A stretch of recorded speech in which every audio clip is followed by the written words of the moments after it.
En août 1990, un jeune couple de Lyon part pour ce qui devait être des vacances romantiques de 5 jours dans les Alpes françaises. Léa Fontaine, 28 ans, professeur de littérature, et Antoine Mercier, 31 ans, ingénieur civil, ne reviendront jamais. Leur voiture sera retrouvée intacte près d'un sentier à Chamonix, leurs affaires toujours à l'intérieur, mais aucune trace du couple. Pendant 13 ans, leur disparition restera un mystère absolu. Aucun corps, aucun indice, aucune explication. Puis, à l'été 2003, la fonte exceptionnelle d'un glacier révèle quelque chose que personne n'aurait pu imaginer. Une caméra vidéo parfaitement préservée par la glace pendant plus d'une décennie. Et sur les cassettes à l'intérieur, les derniers jours de Léa et Antoine, filmés par eux-mêmes. Ce que ces enregistrements révèlent va bouleverser tout ce que les enquêteurs croyaient savoir sur cette affaire. Comment un couple expérimenté en montagne a-t-il pu disparaître sans laisser la moindre trace? Et surtout, qu'ont-ils filmé dans ces derniers moments? Avant de continuer avec cette histoire troublante, si vous appréciez les affaires mystérieuses réelles comme celle-ci, abonnez-vous à la chaîne et activez les notifications pour ne manquer aucun nouveau cas. Maintenant, découvrons comment tout a commencé. Lyon, été 1990. La France célébrait sa victoire à la Coupe du monde de football en Italie quelques semaines plus tôt, et l'atmosphère dans tout le pays était à l'optimisme. Léa Fontaine habitait un appartement modeste dans le 3e arrondissement de Lyon, dans le quartier de la Part-Dieu. Elle enseignait la littérature française au lycée Édouard Herriot depuis 4 ans, et ses collègues la décrivaient comme une personne passionnée, enthousiaste, avec un amour profond pour la nature et la photographie. Chaque été, elle organisait méticuleusement ses vacances pour explorer les montagnes françaises, une tradition qu'elle avait héritée de son père. Gérard Fontaine, son père, était un homme de 56 ans qui avait passé 35 années de sa vie comme garde forestier dans le parc national de la Vanoise. Veuf depuis 1983, après la mort de sa femme d'un cancer, il avait reporté toute son affection sur sa fille unique. Il lui avait appris tout ce qu'il savait sur les montagnes. Comment lire les cartes topographiques? Comment reconnaître les signes de changement météorologique? Comment respecter la nature alpine? Léa n'était pas une touriste ordinaire. Elle connaissait les risques. Elle comprenait les montagnes. C'est précisément ce qui rendrait sa disparition si incompréhensible. Antoine Mercier, lui, venait d'Annecy, une ville située à environ 150 km de Lyon, au bord du lac d'Annecy et proche des Alpes. Il avait grandi en voyant les montagnes depuis sa fenêtre. Fils d'un pharmacien et d'une institutrice, il avait fait ses études d'ingénierie à l'Institut national des sciences appliquées de Lyon, où il avait rencontré Léa en 1987 lors d'une conférence sur la préservation de l'environnement. Leur relation s'était développée autour de leur passion commune pour la montagne. Antoine travaillait pour une entreprise de construction spécialisée dans les infrastructures routières, et il était connu pour sa rigueur et son attention aux détails. Mais sa véritable passion était la vidéo amateur. Il avait économisé pendant des mois pour s'acheter une caméra VHS Sony Handycam, un modèle sorti en 1989, et il filmait compulsivement tout ce qui l'entourait. Les collègues de Léa au lycée se souvenaient parfaitement de son excitation dans les jours précédant le départ. Martine Lefebvre, qui enseignait l'histoire dans la salle voisine, raconterait plus tard aux enquêteurs que Léa avait montré l'itinéraire qu'elle et Antoine avaient planifié. 5 jours dans la région de Chamonix-Mont-Blanc, avec des randonnées soigneusement sélectionnées. Le premier jour, une montée facile jusqu'au refuge du lac Blanc. Le deuxième jour, exploration de la vallée de Chamonix. Le troisième jour, une randonnée vers le lac Cornu. Le quatrième jour, visite du maire de glace et du village. Et le 5e jour, retour tranquille à Lyon. Rien d'extraordinaire, rien de dangereux. Des sentiers bien balisés, des refuges connus, des itinéraires que des milliers de randonneurs parcouraient chaque été. Le vendredi 10 août 1990, à 6 heures précises du matin, Antoine gara sa Renault 21 blanches, devant l'immeuble de Léa. Des voisins les virent charger leurs sacs à dos dans le coffre. Madame Girard, qui habitait au 2e étage, se rappellerait qu'ils avaient de l'air joyeux, qu'ils parlaient fort, qu'Antoine testait sa caméra en filmant Léa qui arrangeait leurs affaires. Des détails ordinaires qui prendraient une signification terrible quelques jours plus tard. Le couple quitta Lyon vers 6h30, prenant l'autoroute en direction de Chamonix. Le trajet devait durer environ 2h30. À 9h15 ce matin-là, Antoine fit le plein d'essence à une station-service près d'Annecy. Le pompiste, un jeune homme nommé François Gauthier, se souviendrait du couple parce qu'Antoine avait demandé des recommandations sur les meilleurs spots pour filmer dans la région. François, qui faisait de l'escalade dans ses temps libres, leur avait suggéré d'aller au Brévent pour avoir une vue spectaculaire sur le massif du Mont Blanc. Antoine avait noté l'information dans un petit carnet qu'il gardait toujours sur lui. Léa avait acheté des barres de céréales et de l'eau minérale, des détails banals, mais qui seraient méticuleusement documentés par les enquêteurs. Ils arrivèrent à Chamonix vers 10h45. La ville était bondée, comme toujours, en plein mois d'août. Chamonix-Mont-Blanc, situé dans le département de Haute-Savoie, était et reste l'une des destinations touristiques les plus prisées des Alpes françaises. Avec ses 13 000 habitants permanents, la population pouvait facilement tripler pendant la saison estivale. Le couple réserva une chambre dans un petit hôtel familial de la rue Joseph-Vallot, l'Hôtel des Alpes, un établissement modeste mais propre, tenu par une famille locale depuis 3 générations. La propriétaire, Madame Claudine Perrin, une femme de 62 ans, enregistra leur arrivée dans le registre de l'hôtel. Chambre numéro 7, réservation pour 5 nuits, du 10 au 15 août.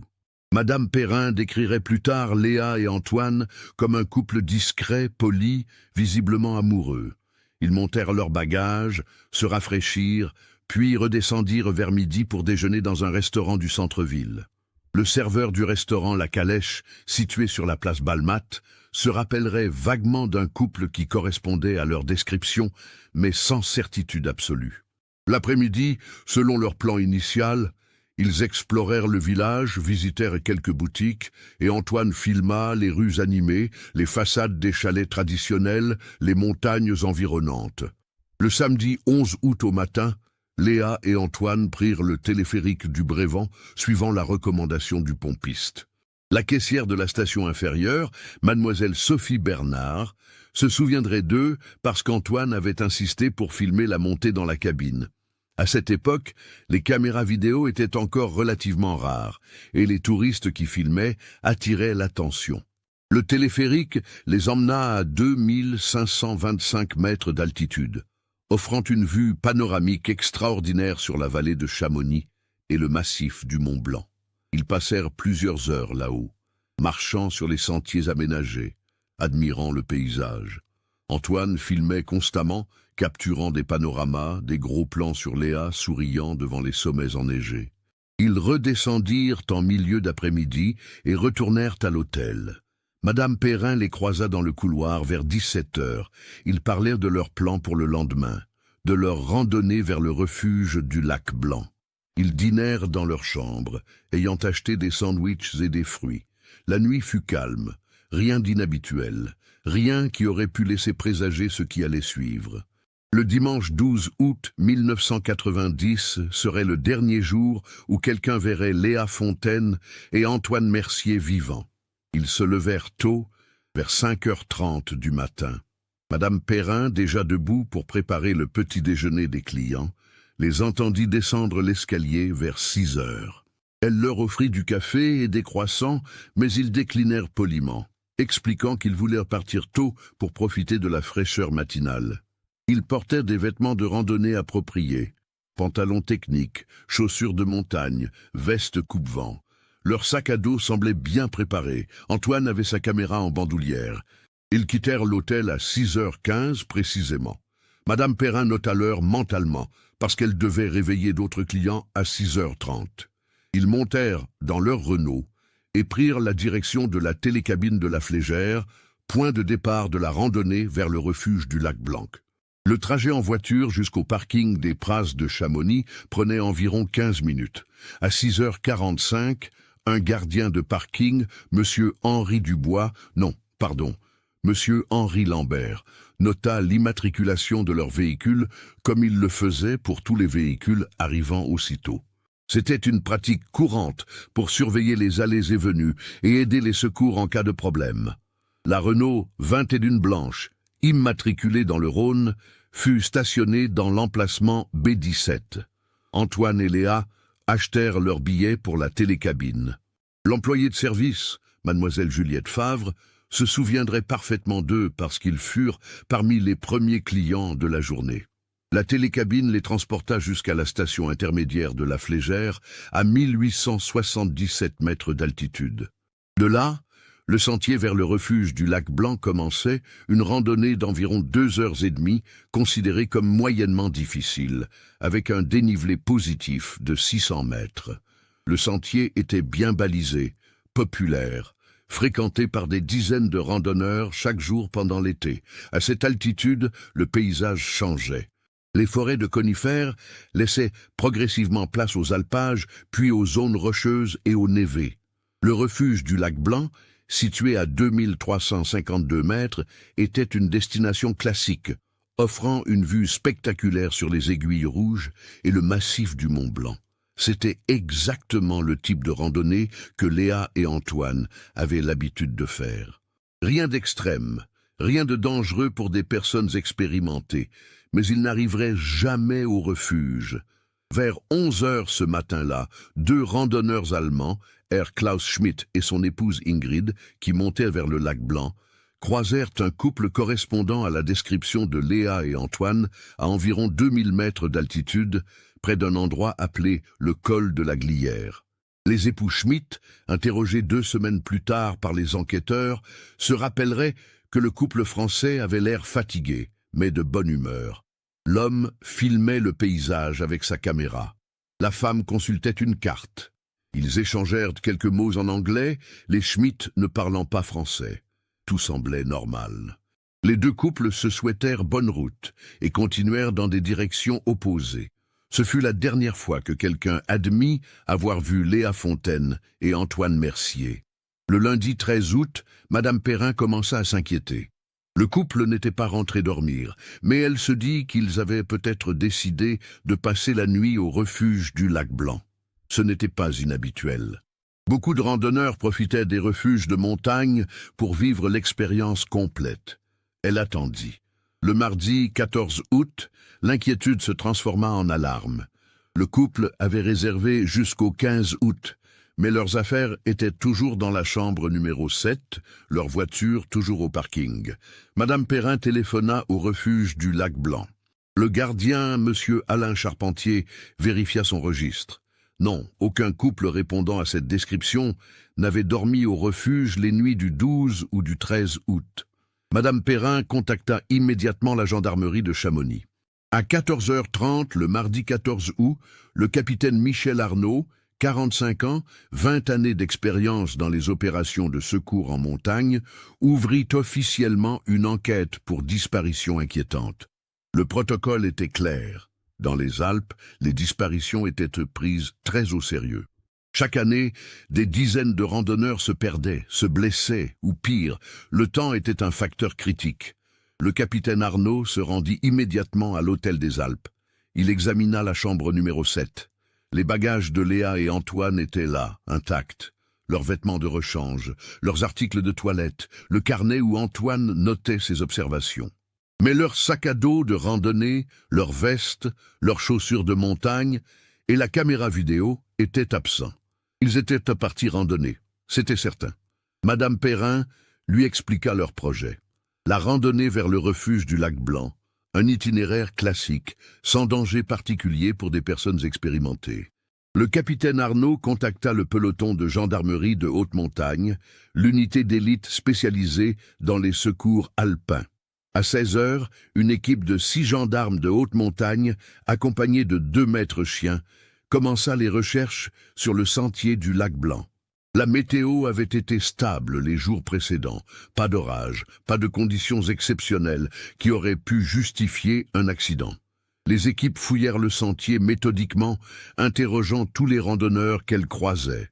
Personne n'avait vu le couple récemment. Personne n'avait entendu d'appel à l'aide.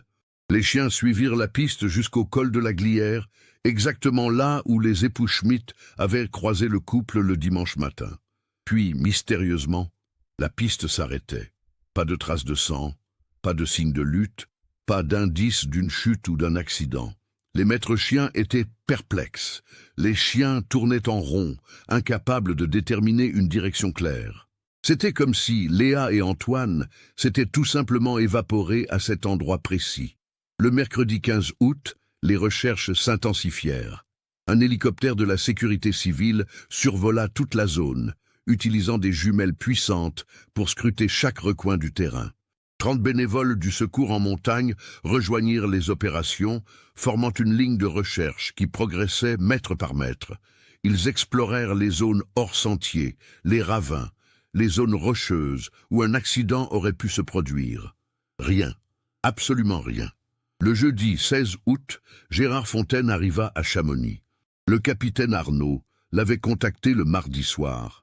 Et le vieil homme avait immédiatement quitté sa maison dans le parc de la Vanoise pour rejoindre les recherches. Quand il entra dans le bureau du capitaine Arnaud, à la gendarmerie, son visage était marqué par l'angoisse, mais aussi par une détermination farouche. Il connaissait ces montagnes mieux que quiconque. Il connaissait sa fille. Quelque chose n'allait pas. Gérard examina les cartes topographiques avec les gendarmes. Il posa des questions précises sur les conditions météorologiques, sur les témoignages des dernières personnes à avoir vu Léa et Antoine, sur les zones déjà fouillées. Le capitaine Arnaud fut impressionné par la lucidité et le professionnalisme du vieil homme, malgré la douleur évidente. Gérard participa personnellement aux recherches pendant 5 jours consécutifs, marchant des heures dans les sentiers, scrutant les pentes, appelant le nom de sa fille, jusqu'à en perdre la voix. Le vendredi 17 août, une découverte fut faite qui semblait prometteuse, mais qui en réalité ne ferait qu'approfondir le mystère. À environ 3 kilomètres au nord-est du col de la Glière, dans une zone de pierriers difficile d'accès, un gendarme trouva un morceau de tissu bleu accroché à un rocher. Le tissu correspondait à la description de la veste coupe-vent que Léa portait le matin de leur départ. Des analyses furent ordonnées. Le tissu fut envoyé au laboratoire de la gendarmerie de Lyon. Les résultats, reçus 1 semaine plus tard, confirmèrent que le tissu présentait des traces de sang humain, mais trop dégradées pour une analyse ADN concluante avec les technologies de 1990. Cette découverte orienta les recherches vers cette nouvelle zone. Des équipes fouillèrent intensivement le secteur pendant 10 jours supplémentaires, mais rien d'autre ne fut trouvé. Pas de corps, pas d'autres vêtements, pas de sac à dos, juste ce fragment de tissu qui soulevait plus de questions qu'il n'apportait de réponses. Comment ce tissu était-il arrivé là? Pourquoi n'y avait-il rien d'autre? Si un accident s'était produit dans cette zone, où étaient les corps? Les recherches officielles prirent fin le 1er septembre 1990, après 3 semaines d'efforts intensifs. Le capitaine Arnaud dut se résoudre à une conclusion terrible. Sans corps, sans preuves supplémentaires, l'affaire était dans une impasse. Le dossier resta ouvert, classé comme disparition inquiétante, mais les moyens massifs déployés ne pouvaient pas continuer indéfiniment. D'autres urgences, d'autres accidents se produisaient dans les Alpes. La vie continuait, implacable. Pour Gérard Fontaine, cependant, rien ne continua. Sa vie s'arrêta le 12 août 1990. Il retourna chez lui dans le parc de la Vanoise, mais il n'était plus le même homme. Ses voisins remarquèrent qu'il ne souriait plus, qu'il parlait à peine. Il avait perdu sa femme 7 ans auparavant et maintenant sa fille unique avait disparu dans les montagnes qu'il aimait tant. Les montagnes qui avaient été sa vie, son métier, sa passion, étaient devenues son cauchemar. Mais Gérard ne pouvait pas abandonner. Chaque mois, parfois plus souvent, il retournait à Chamonix. Il marchait les sentiers, explorait les zones reculées, parlait avec les guides de montagne, les gardiens de refuge, quiconque acceptait de l'écouter. Il emportait toujours avec lui 2 photos de Léa et Antoine qu'il montrait à tous ceux qu'il rencontrait. Avez-vous vu ce couple? Vous souvenez-vous de quelque chose? La plupart des gens secouaient la tête avec sympathie. Certains se souvenaient vaguement de l'affaire, mais après quelques mois, la mémoire collective commença à s'estomper. Les parents d'Antoine, Monsieur et Madame Mercier, réagirent différemment. Le père d'Antoine, pharmacien respecté à Annecy, ne pouvait pas accepter l'incertitude. Pour lui, l'absence de corps signifiait l'absence de mort. Il développa une théorie selon laquelle son fils et Léa avaient choisi de disparaître volontairement, de commencer une nouvelle vie ailleurs. C'était une théorie que le capitaine Arnaud avait explorée et rapidement écartée. Tous les comptes bancaires de Léa et Antoine étaient restés intacts. Aucun retrait, aucune activité. Leurs papiers d'identité, leurs cartes de crédit, tout était resté dans leur chambre d'hôtel. Aucune personne rationnelle ne disparaît volontairement sans argent, sans papier, sans préparation. La mère d'Antoine, en revanche, sombra dans une dépression profonde. Elle ne pouvait plus vivre à Annecy, où chaque rue, chaque coin de la ville lui rappelait son fils. En 1992, le couple déménagea à Marseille, loin des montagnes, loin des souvenirs. Ils coupèrent progressivement les liens avec Chamonix, avec les enquêteurs, avec Gérard Fontaine. C'était leur manière de survivre au deuil impossible d'un fils sans sépulture. À Lyon, les collègues de Léa au lycée Édouard Herriot organisèrent une cérémonie commémorative en octobre 1990. Ils plantèrent un arbre dans la cour de l'école, un chêne qui porterait une plaque avec le nom de Léa. Martine Lefebvre, son amie proche, prononça un discours émouvant devant les enseignants et les élèves. Elle parla de la passion de Léa pour l'enseignement, de son rire contagieux, de son amour pour les montagnes. Beaucoup pleurèrent.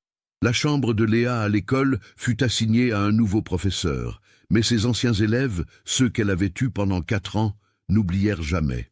Certains d'entre eux, devenus adultes, continueraient à chercher des informations sur l'affaire des années plus tard. Le mystère de la disparition de Léa et Antoine devint l'une de ces affaires qui hantent une communauté. À Chamonix, dans les refuges de montagne, les guides racontèrent l'histoire aux nouveaux randonneurs comme une mise en garde. Soyez prudents, ne sous-estimez jamais la montagne. Même les personnes expérimentées peuvent disparaître sans laisser de traces. L'affaire alimenta des théories diverses et souvent absurdes. Certains parlaient d'enlèvement, bien que l'idée d'un enlèvement en pleine montagne soit hautement improbable. D'autres évoquaient une chute dans une crevasse glaciaire, bien que le secteur du lac Blanc ne soit pas connu pour ses crevasses dangereuses. Quelques-uns, influencés par des émissions télévisées sensationnalistes, suggéraient même des théories plus farfelues impliquant des disparitions inexpliquées dans les Alpes. Le capitaine Michel Arnaud, lui, n'abandonna jamais complètement l'affaire. Chaque année, à l'anniversaire de la disparition, il relisait le dossier.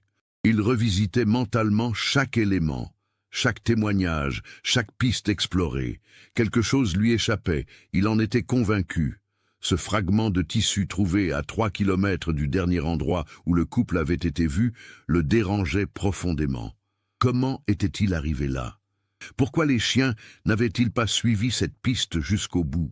Il y avait une pièce manquante du puzzle, mais laquelle? En 1995, 5 ans après la disparition, une nouvelle technologie donna un espoir temporaire. L'analyse ADN était devenue plus accessible et plus fiable. Le capitaine Arnaud ordonna une nouvelle analyse du fragment de tissu bleu qui avait été conservé. Les résultats confirmèrent que le sang appartenait bien à Léa Fontaine, établi par comparaison avec des échantillons fournis par Gérard. Cela prouvait que Léa avait été blessée à un moment donné, quelque part dans cette zone. Mais cela ne répondait toujours pas aux questions essentielles. Où étaient les corps? Qu'était-il arrivé à Antoine? Gérard Fontaine, désormais âgé de 61 ans, intensifia ses recherches après cette confirmation. Il prit sa retraite anticipée de son poste de garde forestier en 1996, vendant sa maison dans le parc de la Vanoise pour s'installer dans un petit appartement à Chamonix. Il voulait être près des montagnes où sa fille avait disparu. Il voulait être là au cas où de nouvelles informations émergeraient. Ses économies, il les consacra entièrement aux recherches. Il engagea même un détective privé spécialisé dans les personnes disparues, un ancien gendarme nommé Hervé Blanc, qui avait travaillé sur plusieurs affaires non résolues. Pendant 6 mois, Hervé Blanc enquêta, interrogea à nouveau tous les témoins, explora des pistes alternatives. Mais lui aussi dut admettre l'échec. L'affaire était un mystère complet. Les années passèrent. 1997, 1998, 1999. Le passage au nouveau millénaire en l'an 2000 apporta une étrange mélancolie à Gérard. 10 ans. Cela faisait 10 ans que Léa avait disparu. 10 ans qu'il marchait dans ces montagnes, qu'il cherchait, qu'il espérait. Il avait maintenant 66 ans. Sa santé commençait à décliner. Les longues randonnées devenaient plus difficiles. Ses genoux le faisaient souffrir. Mais il continuait. Que pouvait-il faire d'autre? À Chamonix, la communauté locale connaissait bien Gérard. Les propriétaires de magasins, les guides de montagne, les employés des refuges, tous savaient qui il était. Certains l'admiraient pour sa détermination. D'autres, plus pragmatiques, pensaient qu'il devrait accepter la réalité et essayer de vivre ce qui lui restait de vie. Mais personne n'osait le lui dire en face. La douleur dans ses yeux était trop profonde, trop réelle. En 2001, le capitaine Michel Arnaud prit sa retraite après 30 années de service dans la gendarmerie. Lors de sa cérémonie de départ, il mentionna l'affaire Fontaine-Mercier comme l'un de ses plus grands regrets professionnels. L'affaire non résolue qui le hanterait jusqu'à la fin de ses jours. Son successeur, un jeune capitaine nommé Laurent Girard, hérita du dossier. Il le lut attentivement, impressionné par la minutie de son prédécesseur, mais ne vit aucune nouvelle piste à explorer. Le dossier fut archivé dans les classeurs de cas non résolus, rejoignant des dizaines d'autres disparitions mystérieuses dans les Alpes. Puis vint l'été 2003, un été qui serait mémorable pour une raison inattendue.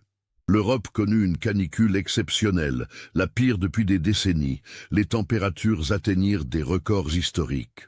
En France, plus de 15 000 personnes moururent des conséquences de la chaleur. Dans les Alpes, cette canicule eut un effet dramatique, la fonte accélérée des glaciers. Les scientifiques de l'Institut des géosciences de l'environnement de Grenoble documentèrent une régression glaciaire sans précédent. Des glaciers qui avaient été stables pendant des siècles perdaient des dizaines de mètres en quelques semaines. Le glacier d'Argentière, l'un des plus importants du massif du Mont Blanc, recula de manière spectaculaire.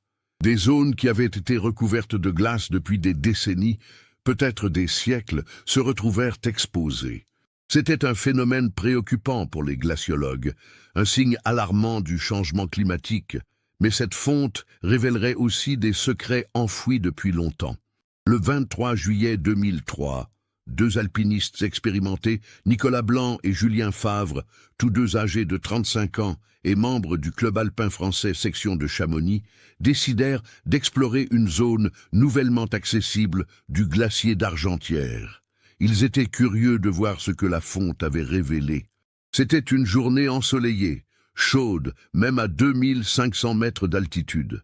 Ils progressaient avec leurs piolets et crampons sur la glace, photographiant les formations glaciaires, notant les changements pour leurs rapports au club alpin. Vers 11h30 ce matin-là, alors qu'ils traversaient une zone de névé en voie de disparition, Nicolas aperçut quelque chose d'inhabituel. Un objet sombre qui dépassait de la glace fondue. Au début, il pensa à un rocher, ou peut-être à un équipement abandonné par des alpinistes. Mais en s'approchant, il réalisa que c'était autre chose. Un sac à dos. Un sac à dos de randonnée, de couleur verte foncée, partiellement gelé mais visible. Nicolas appela Julien. Les 2 hommes s'approchèrent prudemment. Le sac était encore à moitié pris dans la glace, mais avec leurs piolets, ils purent le dégager. Il était remarquablement bien conservé, protégé par la glace pendant toutes ces années. Nicolas ouvrit lentement le sac.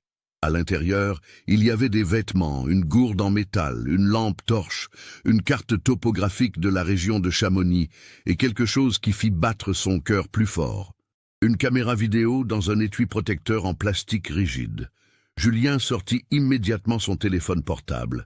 À cette altitude, le signal était faible mais présent. Il composa le numéro de la gendarmerie de Chamonix. À 12h15, le capitaine Laurent Girard reçut l'appel. Un sac à dos retrouvé dans le glacier d'Argentière, contenant une caméra vidéo et des effets personnels. Le capitaine Girard demanda aux alpinistes de ne toucher à rien d'autre et de marquer précisément l'emplacement. Une équipe de gendarmes de haute montagne serait sur place dans l'heure. À 13h45, 3 gendarmes accompagnés d'un technicien de scène de crime arrivèrent à l'endroit indiqué par Nicolas et Julien. Ils photographièrent la scène sous tous les angles, documentant l'emplacement exact, l'état du sac, la position dans le glacier. Le sac fut délicatement transporté jusqu'à la gendarmerie. Le capitaine Girard l'ouvrit avec des gants, examinant chaque objet méthodiquement. La carte topographique, bien que mouillée et partiellement endommagée, était encore lisible. C'était une carte de la région de Chamonix-Mont-Blanc, éditée en 1989. Sur la carte, quelqu'un avait tracé au stylo un itinéraire, le sentier vers le refuge du lac Blanc. Le capitaine Girard sentit un frisson le parcourir.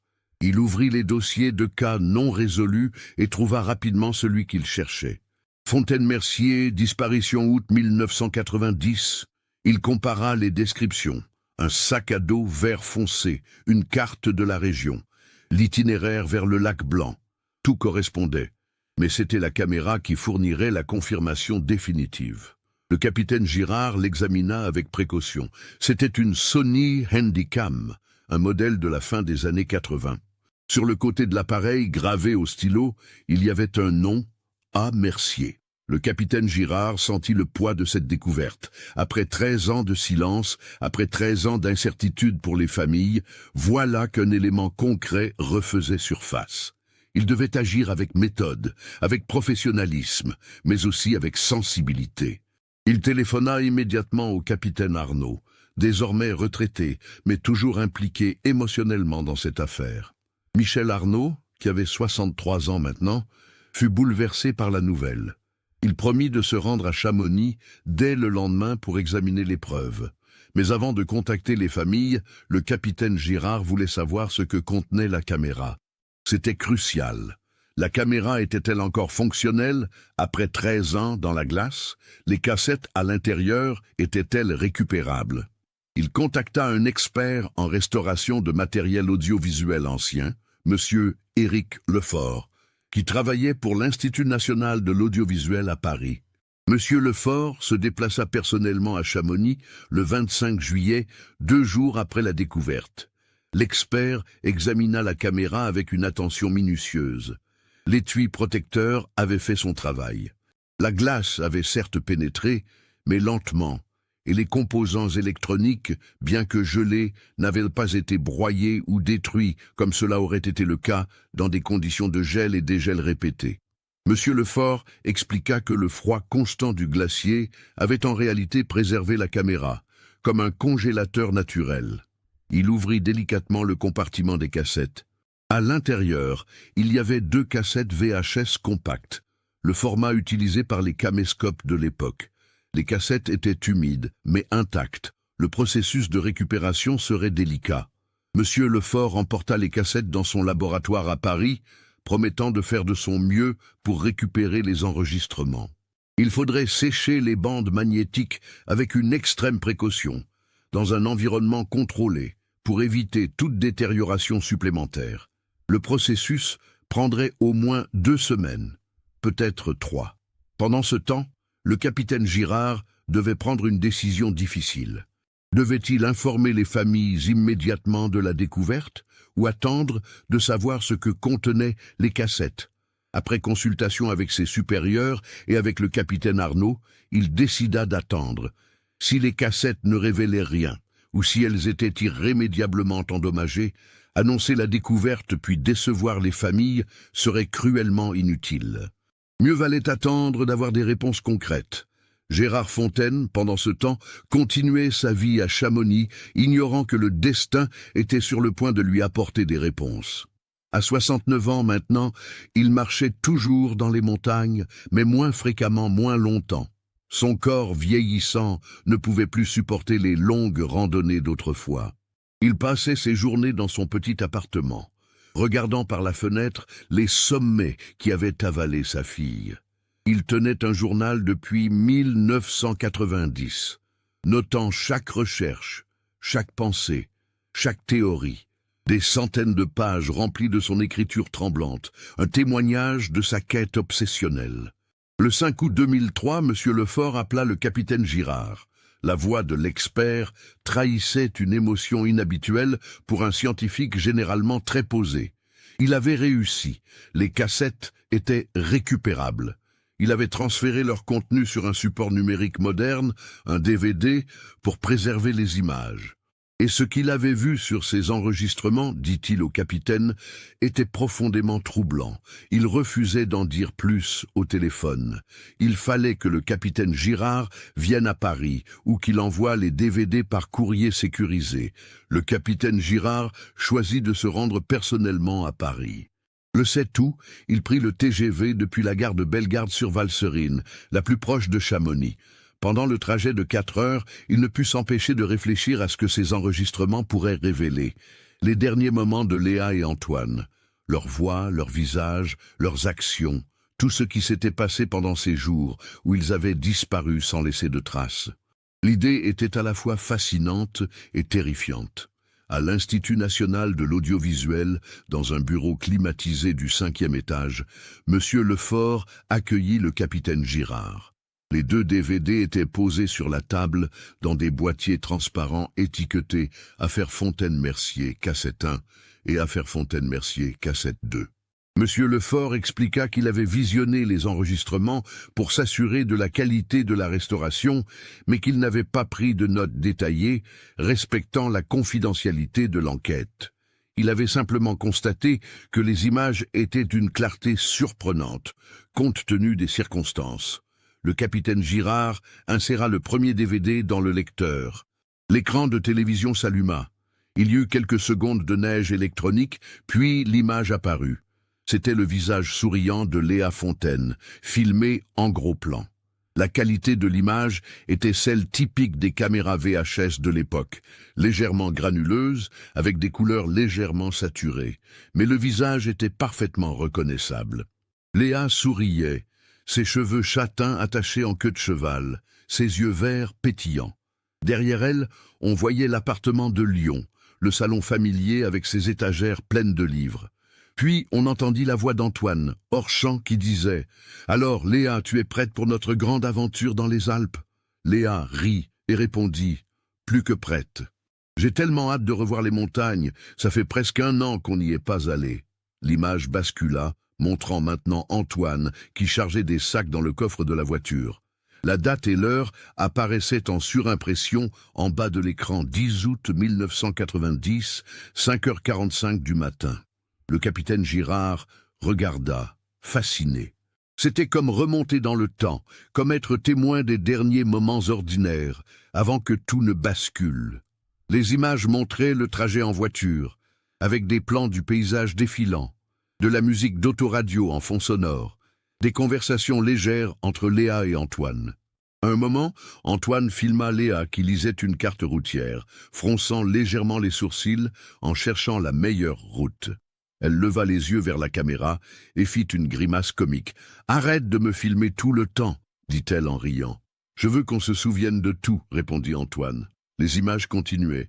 L'arrivée à la station-service près d'Annecy. Antoine filmant Léa qui achetait des provisions au magasin. La vue sur les montagnes se rapprochant à mesure qu'ils avançaient. L'entrée dans Chamonix avec ses rues animées, ses touristes partout. L'hôtel des Alpes. Madame Perrin qui les accueillait à la réception, un peu gênée d'être filmée. La chambre numéro 7, petite mais confortable, avec une fenêtre donnant sur la rue. Puis les images du premier jour, le téléphérique du Brévent, des panoramas à couper le souffle du massif du Mont Blanc. Léa et Antoine se filmant mutuellement, faisant des selfies, avant que le terme n'existe, utilisant la fonction retournement de la caméra pour capturer leur visage avec les montagnes en arrière-plan. Ils avaient l'air si heureux, si vivants, si amoureux. Le capitaine Girard sentit une boule se former dans sa gorge. Ces gens ne savaient pas ce qui les attendait. Le premier DVD se termina sur des images du samedi soir, dans leur chambre d'hôtel. Léa et Antoine planifiaient leur randonnée du lendemain, examinant la carte, discutant des horaires. « On part tôt demain », disait Antoine. « Je veux filmer le lever du soleil depuis le col, si possible. »« D'accord », répondait Léa, « mais tu sais que je ne suis pas très matinale. » Il riait, l'image devint noire, fin de la première cassette. Le capitaine Girard éjecta le DVD et inséra le second. Il savait que ce qu'il allait voir maintenant serait différent. Le dimanche 12 août, le jour où tout avait basculé, l'écran s'alluma à nouveau. Les premières images montraient l'aube à travers la fenêtre de la chambre d'hôtel. Puis, la caméra filmait Léa qui se préparait, encore ensommeillée, enfilant ses vêtements de randonnée. « Il est beaucoup trop tôt », marmonnait-elle, mais avec un sourire. Antoine filmait leur départ de l'hôtel, le trajet en voiture vers le parking de la Flégère, l'achat des billets de télécabine. Les images de la montée en télécabine étaient spectaculaires. Le soleil commençait à peine à éclairer les sommets. Antoine filmait le paysage en contrebas, les forêts de conifères, les chalets dispersés dans la vallée. Puis, à la station de la Flégère, ils commencèrent la randonnée. Les premières images du sentier montraient un chemin large et bien balisé, serpentant à travers des alpages fleuris. Léa marchait devant, et Antoine la filmait de dos, capturant sa démarche régulière, son sac à dos vert foncé, ses cheveux attachés sous une casquette. Ils s'arrêtaient régulièrement pour filmer le paysage, pour boire de l'eau, pour reprendre leur souffle. Un moment, vers 9 heures du matin selon le timecode, ils croisèrent un groupe de randonneurs qui descendaient. Des salutations amicales furent échangées. Antoine demanda combien de temps il restait jusqu'au refuge du lac Blanc. « Environ 2 heures, si vous maintenez ce rythme », répondit un homme d'une 50aine d'années. Le groupe continua sa descente. Vers 10h30, les images montraient qu'ils avaient atteint une altitude où la végétation se raréfiait. Il y avait maintenant plus de rochers, quelques plaques de neige persistantes sur les versants nord. Antoine filmait Léa qui consultait la carte, comparant les repères du terrain avec les indications cartographiques. « On est sur la bonne voie », disait-elle. « Encore une petite heure et on devrait arriver au col. » C'est alors que quelque chose changea dans les enregistrements. Le ton, l'atmosphère, tout devint différent. À 11h05 précisément, selon le timecode, l'image montrait Léa qui s'était arrêtée sur le sentier. Elle regardait quelque chose hors champ, sur la droite. « Antoine », disait-elle, sa voix soudainement tendue, « regarde là-bas. Tu vois ça ?» La caméra pivota dans la direction qu'elle indiquait. Au loin, à peut-être 500 mètres, sur une pente rocheuse à l'écart du sentier principal, on distinguait quelque chose d'inhabituel. Une forme sombre, immobile. Antoine zooma avec la caméra.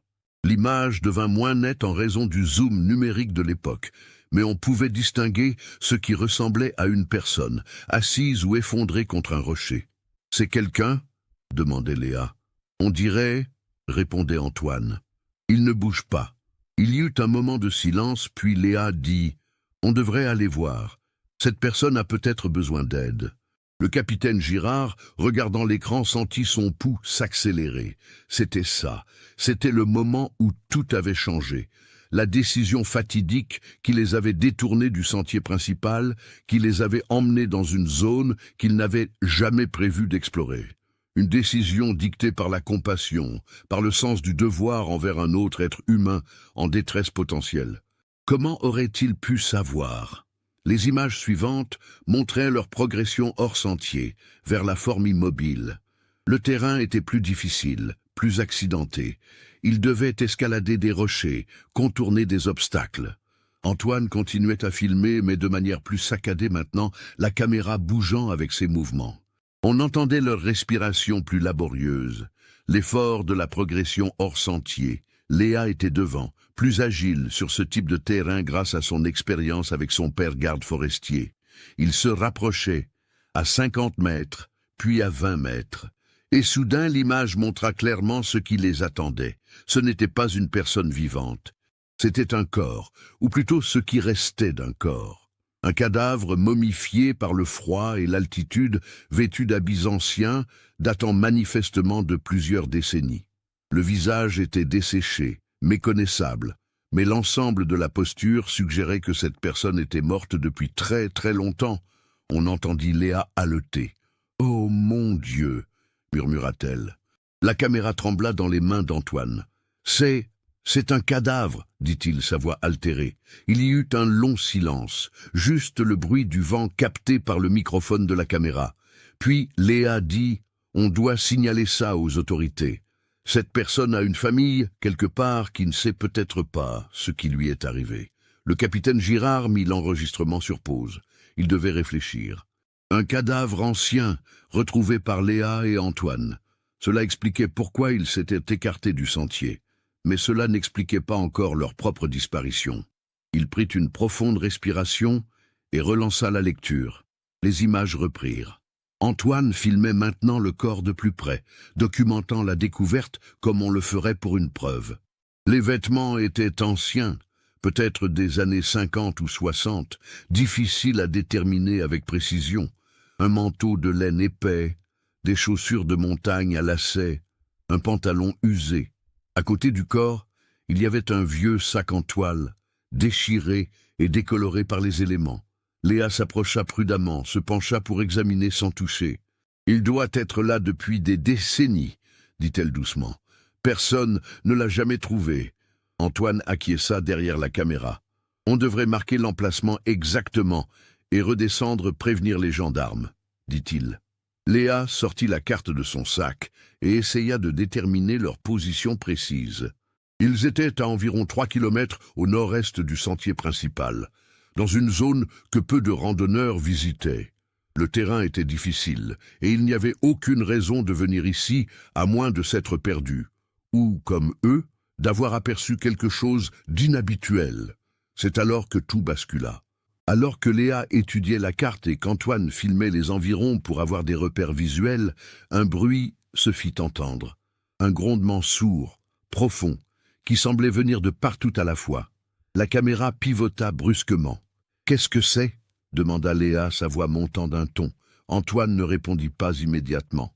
Il filmait vers le haut de la pente, là où ils étaient venus. Et puis on le vit. Un pan entier de neige et de rochers commençait à se détacher, une coulée qui prenait de la vitesse, se dirigeant directement vers eux. « Cours !» hurla Antoine.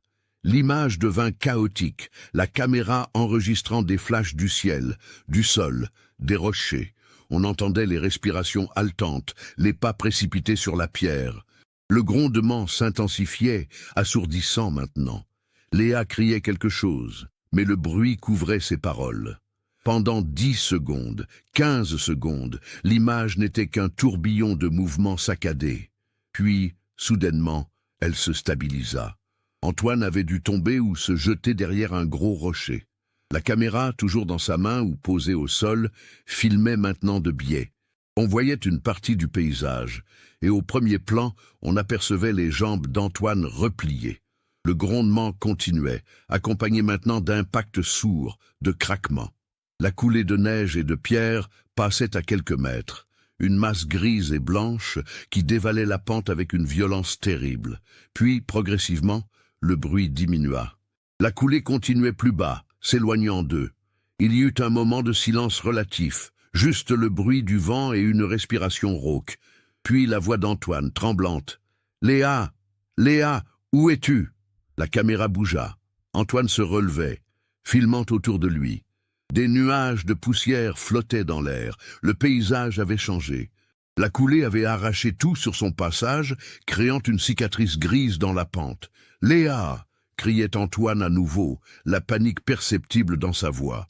Puis, à environ 20 mètres, on vit un mouvement. Léa émergea de derrière un affleurement rocheux. Elle boitait, tenant son bras gauche contre sa poitrine, mais elle était vivante. Antoine courut vers elle, la caméra enregistrant sa course maladroite sur le terrain bouleversé. « Tu es blessé ?» demanda-t-il en arrivant près d'elle. L'image montrait le visage de Léa, pâle, couvert de poussière, mais consciente. « Mon bras, dit-elle, grimaçant. Je crois que je me le suis tordu en tombant, et ma cheville me fait mal. » Antoine posa la caméra sur un rocher, la cadrant pour qu'elle les filme tous les deux. Il examina le bras de Léa avec précaution. Elle gémit quand il toucha son poignet. « Il faut qu'on redescende, » dit Antoine. « Tu peux marcher ?» Léa essaya de faire quelques pas. Elle boitait fortement, mais elle pouvait avancer. « Je pense, » dit-elle, « mais ça va être lent. » Ils regardèrent autour d'eux, essayant de s'orienter. La coulée avait modifié le terrain, rendant difficile la reconnaissance des repères. Léa sortit à nouveau la carte avec sa main valide. « On doit redescendre vers l'est, » dit-elle, pointant une direction. « Si on suit la pente, on devrait rejoindre une zone plus accessible. » Antoine acquiesça. Il récupéra la caméra et la rangea dans son étui protecteur, puis dans son sac à dos. « Gardons nos forces, » dit-il. « On filme plus tard si nécessaire. » L'écran devint noir. Le capitaine Girard comprit qu'Antoine avait éteint la caméra pour économiser la batterie. Le timecode sauta. Quand l'image revint, il indiquait 14h20. 3 heures s'étaient écoulées. Les images montrèrent maintenant un paysage différent. Ils étaient descendus, mais ils semblaient s'être encore plus éloignés de toute zone fréquentée. Antoine avait rallumé la caméra et il filmait Léa, qui était assise sur un rocher, visiblement épuisée. Son visage était crispé par la douleur. « On s'est perdu, » disait Antoine, sa voix tendue. « Je ne reconnais rien sur la carte. On a dû dévier sans s'en rendre compte. » Léa ne répondait pas, fixant ses chaussures. L'ambiance avait complètement changé. La joie et l'insouciance des premiers jours avaient disparu, remplacées par l'inquiétude et la fatigue. « On va trouver un chemin, » continua Antoine, essayant de rester optimiste. « Il suffit de continuer à descendre. Toutes les pentes finissent par rejoindre une vallée. » Mais le terrain ne coopérait pas. Les heures suivantes, documentées par des enregistrements intermittents, montraient leur progression lente et difficile. Léa souffrait de plus en plus. Sa cheville avait enflé, visible même à travers sa chaussure de randonnée. Antoine devait l'aider à franchir certains passages. Ils avaient de l'eau, grâce aux sources de montagne qu'ils trouvaient, mais leur provision de nourriture s'épuisait. Les barres de céréales achetées le premier jour ne dureraient pas longtemps. Le timecode indiquait maintenant 19h30.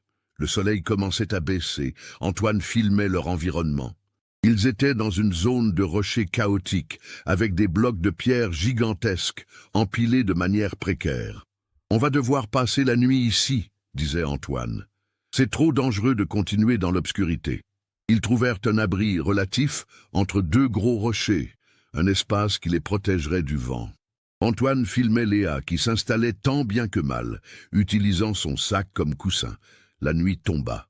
L'écran devint presque noir, seulement quelques formes vagues visibles. On entendait leur conversation.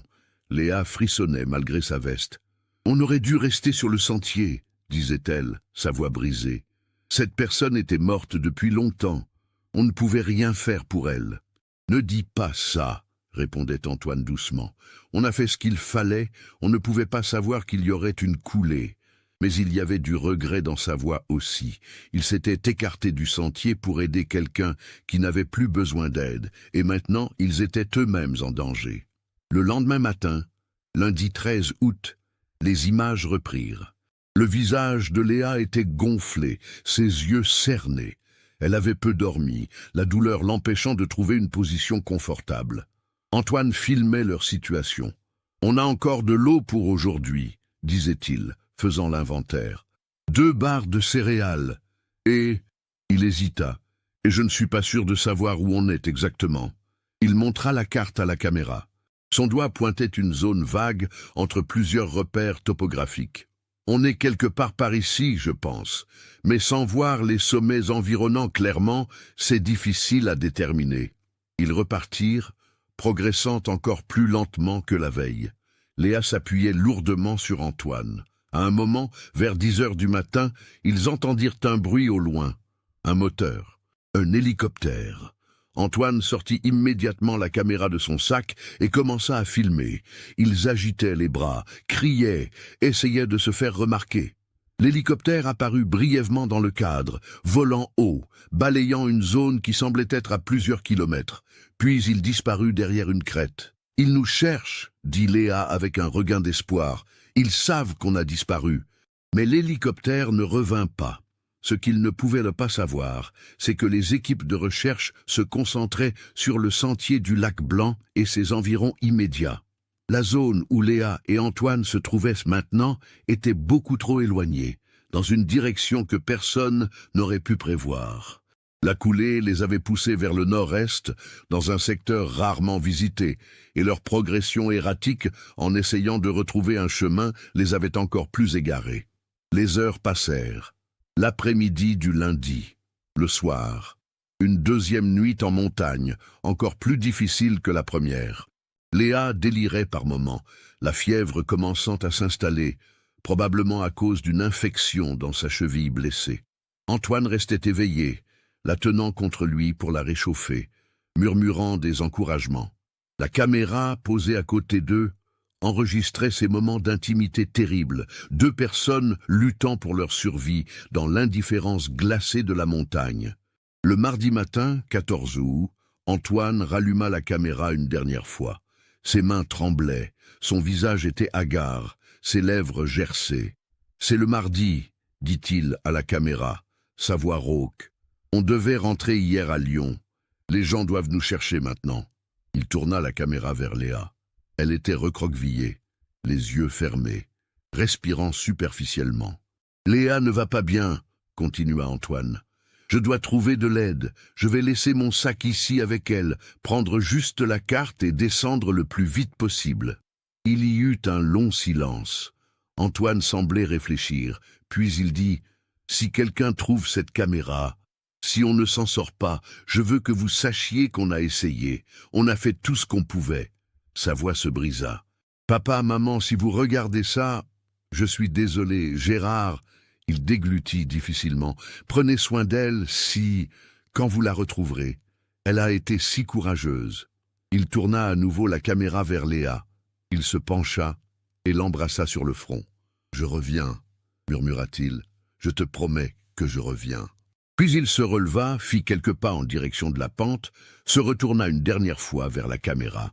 Son visage exprimait une détermination désespérée, et puis il partit, disparaissant hors du champ de vision. L'image restait fixe, montrant Léa immobile, et au loin, le paysage vide de rochers et de névés. Le micro de la caméra captait le vent, le silence de la montagne. 5 minutes passèrent, 10 minutes. La batterie de la caméra commençait à faiblir, l'indicateur clignotant dans un coin de l'écran. 15 minutes. Puis, soudainement, l'image trembla. Un grondement, encore, plus faible que celui du dimanche, mais distinct. La caméra ne filmait pas dans la bonne direction pour voir ce qui se passait, mais on pouvait entendre. Le grondement continua pendant peut-être 20 secondes, puis s'arrêta. Silence. Juste le vent. Léa ne bougeait toujours pas, inconsciente ou endormie. L'écran clignotait maintenant, la batterie à bout. Encore quelques secondes d'image, puis plus rien. L'écran devint noir. Fin de l'enregistrement. Le capitaine Girard resta immobile devant l'écran éteint. Il comprenait maintenant. Antoine était parti chercher de l'aide, laissant Léa et son sac à dos avec la caméra. Une deuxième coulée, plus petite, s'était produite pendant son absence. Antoine avait-il été pris dedans? Était-ce pour cela qu'on n'avait jamais retrouvé son corps? Et Léa, affaiblie, fiévreuse, était-elle morte de froid, d'épuisement, de déshydratation dans les heures ou jours suivants? Le sac à dos d'Antoine, avec la caméra à l'intérieur, était resté là où il l'avait laissé, près de Léa. Puis, au fil des années, des décennies, la neige s'était accumulée. Les tempêtes d'hiver, année après année, avaient recouvert cette zone. Et lentement, inexorablement, le sac avait été incorporé dans le glacier d'Argentière, préservé par la glace pendant 13 ans jusqu'à ce que la canicule de 2003 le libère. Le capitaine Girard savait ce qu'il devait faire maintenant. Il devait contacter les familles. Il devait organiser une nouvelle opération de recherche, ciblée cette fois sur la zone précise montrée dans les enregistrements. Les technologies avaient évolué depuis 1990. Les GPS, les images satellites, les radars pénétrant le sol. Il y avait une chance, même après 13 ans, de retrouver les corps. Le 9 août 2003, le capitaine Girard retourna à Chamonix. Il convoqua une réunion avec le peloton de gendarmerie de haute montagne et les experts en glaciologie. Les enregistrements furent analysés image par image. Les experts identifièrent plusieurs repères topographiques visibles dans les vidéos. En les comparant avec les cartes actuelles et les images satellites, ils purent délimiter une zone de recherche d'environ 2 km² dans le secteur du glacier d'Argentière et ses abords.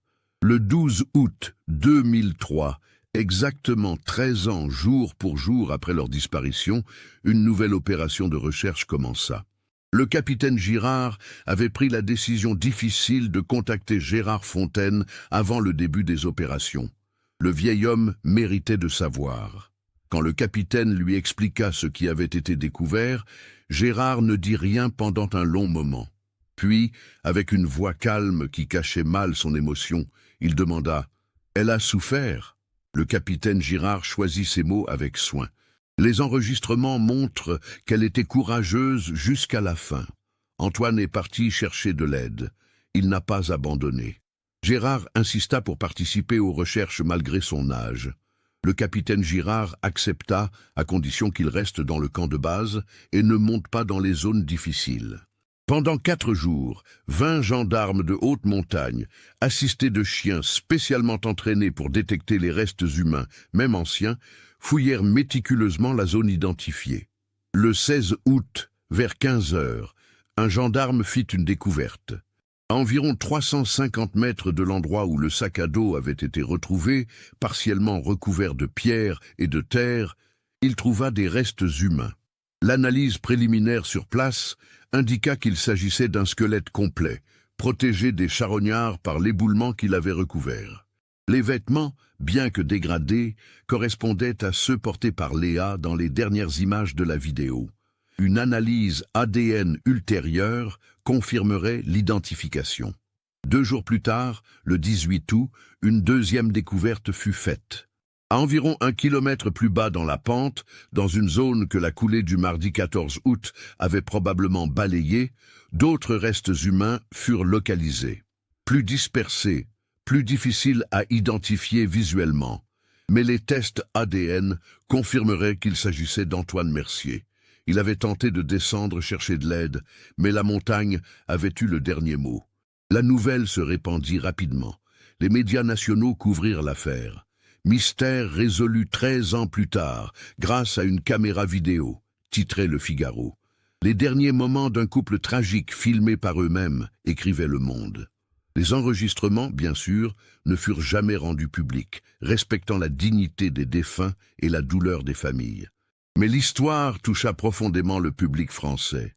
Gérard Fontaine put enfin organiser des funérailles pour sa fille. Le 23 août 2003, une cérémonie eut lieu à Lyon, au cimetière de Loyasse. Léa fut enterrée à côté de sa mère. Sur la pierre tombale, Gérard fit graver « Léa Fontaine, 1962-1990 ». Professeur, fille aimante, âme courageuse, partie trop tôt dans les montagnes qu'elle aimait tant. Antoine fut enterré à Annecy, dans le caveau familial.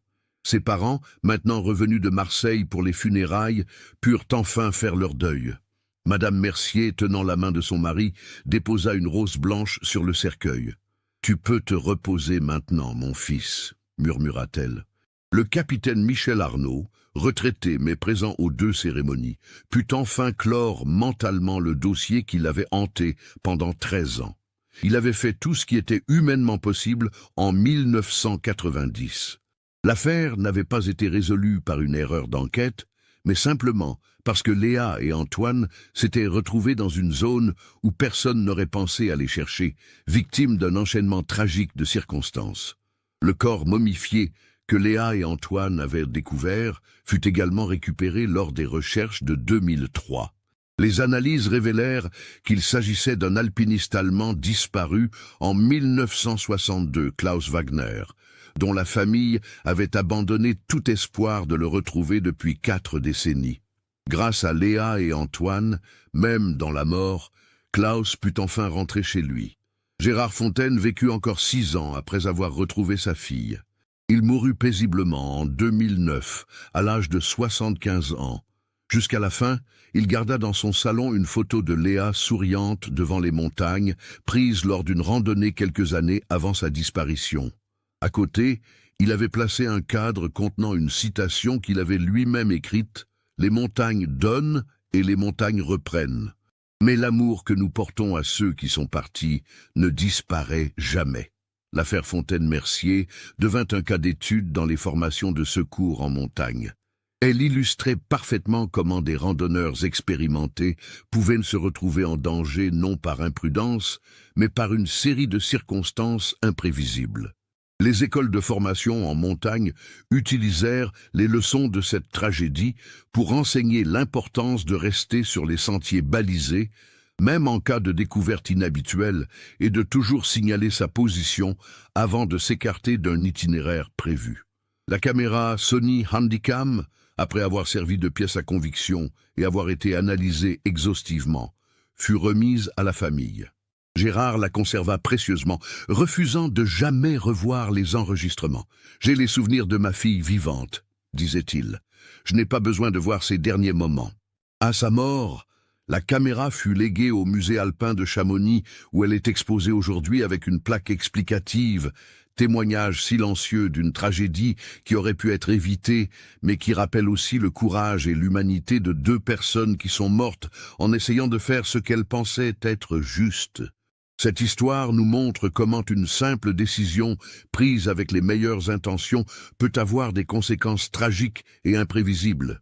Léa et Antoine ont choisi d'aider ce qu'ils pensaient être une personne en détresse, et ce choix les a menés à leur perte. Mais leur courage, leur amour l'un pour l'autre et leur détermination à survivre restent un témoignage puissant de l'esprit humain face à l'adversité. Que pensez-vous de cette histoire? Auriez-vous fait le même choix qu'eux en voyant cette forme immobile sur la pente? Partagez vos réflexions dans les commentaires.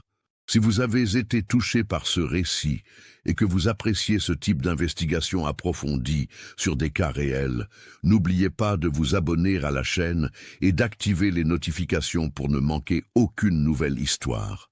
Laissez un like si ce cas vous a marqué et partagez cette vidéo avec quelqu'un qui s'intéresse également au mystère résolu des montagnes.